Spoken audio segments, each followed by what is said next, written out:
안녕하세요. 장프 채널의 장프입니다. 이번에는 저번 셀프 판금 도색에 이어서 셀프 도색을 진행해 보았습니다.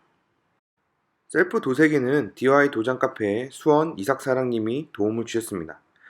1차 도색 작업 시에 베이스 코트에 이색이 보여서 수원 이삭사랑님이 먼저 선뜻 도움의 손길을 내밀어 주셨습니다.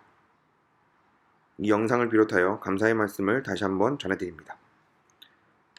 DIY 도색 카페나 유튜브 자료를 보고 혼자서 직접 진행해 보는 거기 때문에 작업에 대한 설명은 자세하게 진행하지는 않겠습니다. 왜냐면 제가 공부한 방법이 정확한 방법이 아닐 수도 있기 때문에 그냥 제가 찾아봤던 방법, 그냥 직접 해보는 과정을 보여드리도록 하겠습니다. 순서가 뒤죽박죽 되어 있긴 한데 커버링을 진행하다가 문 쪽에 손잡이를 탈거를 해야 될 필요가 보여서 중간에 작업을 하다가 손잡이 탈거를 진행했습니다. 1차적으로 샌딩기로 판금했던 부분을 살짝 연마를 해주었습니다. 처음 살짝 연마를 한 이유는 표면상에 굴곡이 조금 나와 있는 부분이나 들어가 있는 부분을 확인하기 위해서 샌딩을 하고, 좀 나와 있는 부분은 펀치 해머로 두드려서 넣는 작업을 진행했습니다. 그리고 도색 장소는 투싼 매니아 카페의 까만 형님께서 이번에도 지원을 해주셨습니다. 처음에는 샌딩기로 그 도장면의 부착력을 높이기 위해서 기스만 낼 계획이었는데 샌딩기를 처음 사용하다 보니까 익숙치가 않아서 작업 중에 전체적으로 그 도장면을 연마하게 되었습니다. 어느 정도 연마를 진행하고 서페이서로 올리기 위해서 마스킹을 추가적으로 진행했습니다.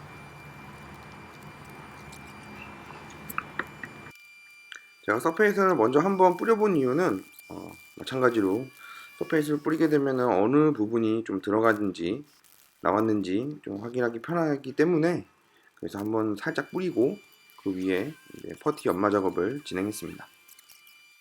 판금한 자리에 면에 각을 잡기 위해서 마스킹 테이프 붙였는데요. 저 같은 경우는 판금을 통해서 어느 정도 다 편했기 때문에 크게 마스킹의 역할이 도움이 되지는 않았습니다. 이제 퍼티에 경화제를 섞는 작업인데 마찬가지로 정확한 비율을 눈대중으로 하기가 어려워서 저울을 하나 가지고 약 100대 1, 100대 1에서 2 정도 비율로 경화제를 섞어서 퍼티 작업을 진행했습니다. 생각보다 퍼티가 굳는 속도가 상당히 빨랐습니다. 신속하게 발라주고 샌딩기로 다시 갈아내는 작업을 진행합니다. 두껍게 바르지 않았고 잔잔한 굴곡에 메꾼다는 생각으로 1차적으로 퍼티 작업을 진행했습니다. 어차피 추후에 2차, 3차 정도 퍼티를 바를 생각이기 때문에 무리하지 않고 첫 퍼티 작업을 진행했습니다. 연마를 통해서 이제 갈아내고 다시 한번 튀어나와 있는 부분, 들어간 부분을 확인했습니다. 여기 샌딩기로 작업을 하니까 오히려 좀 더 면의 평탄을 일정하게 하지 못하는 문제가 발생했습니다. 경험 부족이겠죠. 다시 한번 2차로 퍼티 작업을 진행합니다. 퍼티 바르는 요령을 많이 습득을 해야 되는데 또 퍼티는 처음 바르다 보니까 요령이 많이 부족했던 부분 같습니다. 연마하는 작업이 가장 힘들었습니다. 처음에 샌딩기로도 원하는 대로 잘 되지도 않았고 아데방과 사포를 이용해서 평탄 작업을 하는데 이게 처음에는 좀 잘 갈리는 듯 싶더니 어느 정도 경화가 되고 나서 퍼티를 갈아내는 게 조금 힘들었습니다. 갈아내는 것 자체도 조금 힘들었고 평평하게 면을 잡아가면서 하는 것도 힘들었습니다.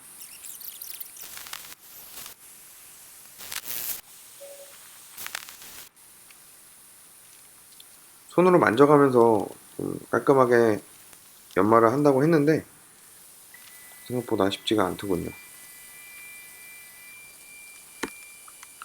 마스킹과 커버링을 안 했던 부분에 추가적으로 커버링 작업을 진행하고 스프레이 퍼티 뿌려보는 과정입니다. 스프레이 퍼티를 이제 뿌리면 기공이나 뭐 잔잔한 기스를 잡아준다고 해서 한번 뿌려봤는데 시간도 부족해서 그런지 건조를 다 못 시키고 갈아내다 보니까 크게 뭐 좋다는 느낌은 받지 못했습니다. 다시 한번 서페이서를 뿌리고 기스나 아니면 굴곡 면에 대해서 다시 한번 평평하게 평탄한 작업을 진행했습니다. 건조가 완료된 뒤에는 이제 첨방 사포로 수샌딩이라고 하죠. 물샌딩, 수샌딩.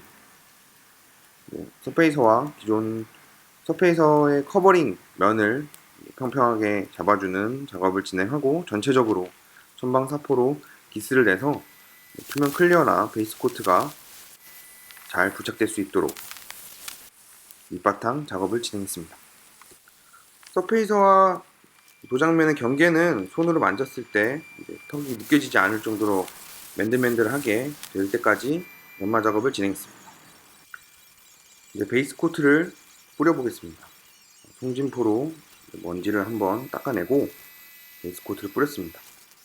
다시 한번 말씀드리지만 제가 처음 해보고 글로만 도색 방법을 배웠기 때문에 스프레이 뿌리는 방법이라든지 요령이 좀 부족해서 보시는 분들이 좀 불편하실 분들도 있을 것 같긴 한데 처음 작업하는 것을 감안해서 영상을 참고 용도로 그리고 제 작업 후기로 봐주셨으면 좋겠습니다.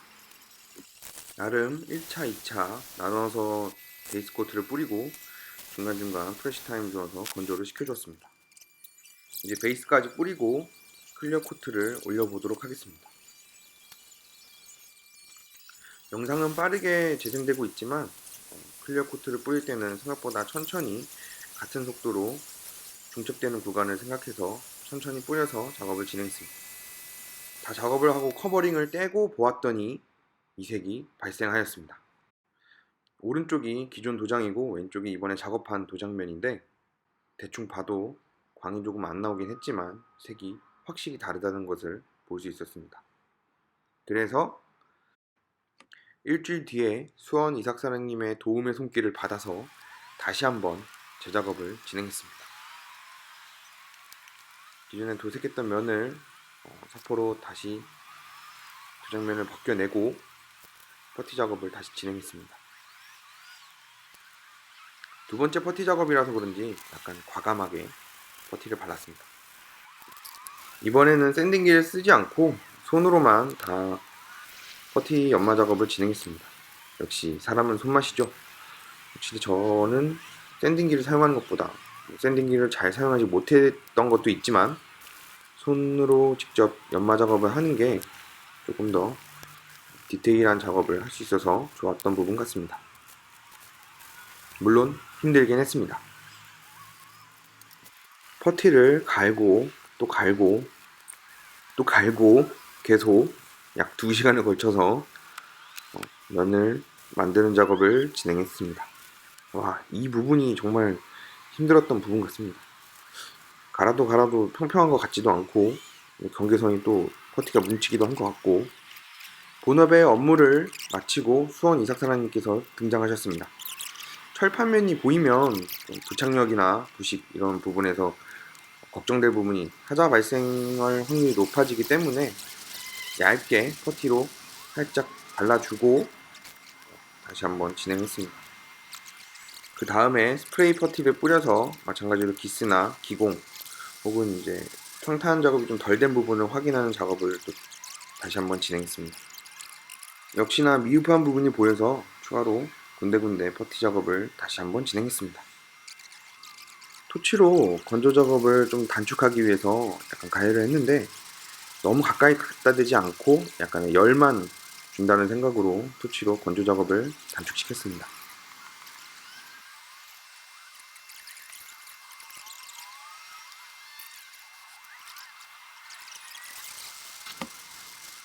건조가 완료된 뒤에 다시 한번 사포로 연마 작업을 진행해서 평탄 작업을 진행했습니다.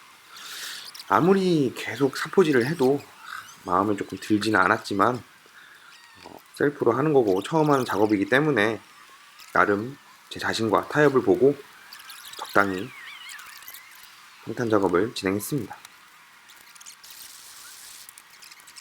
이제 베이스 코트를 올리기 위해서 서페이서 작업을 다시 한번 진행했습니다. 마찬가지로 서페이서를 뿌리고 건조를 시킨 뒤에 전체적으로 선방 사포로 아대방을 대고 연마 작업을 진행했습니다. 선방 사포는 좀 더 면을 곱게 만들고 베이스 코트의 부착력, 그리고 클리어 코트의 부착력을 높이기 위해서 작업을 하는 과정입니다. 최대한 손으로 만져가면서 평평하게 작업을 하고 베이스 코트를 뿌리고 난 다음에 클리어 코트를 뿌리는 과정입니다. 두 번의 재작업 끝에 완성한 결과물입니다. 처음 한 것 치고는 상당히 만족스러운 결과물이었습니다. 아직 미흡한 부분이 있고 눈에 거슬리는 부분도 있지만 혹시나 다음 재작업을 할 수 있는 기회가 온다면 그때 다시 한번 더 완벽하게 진행해 보도록 하겠습니다. 이상으로 영상이 도움이 되셨다면 구독과 좋아요 눌러주세요. 감사합니다.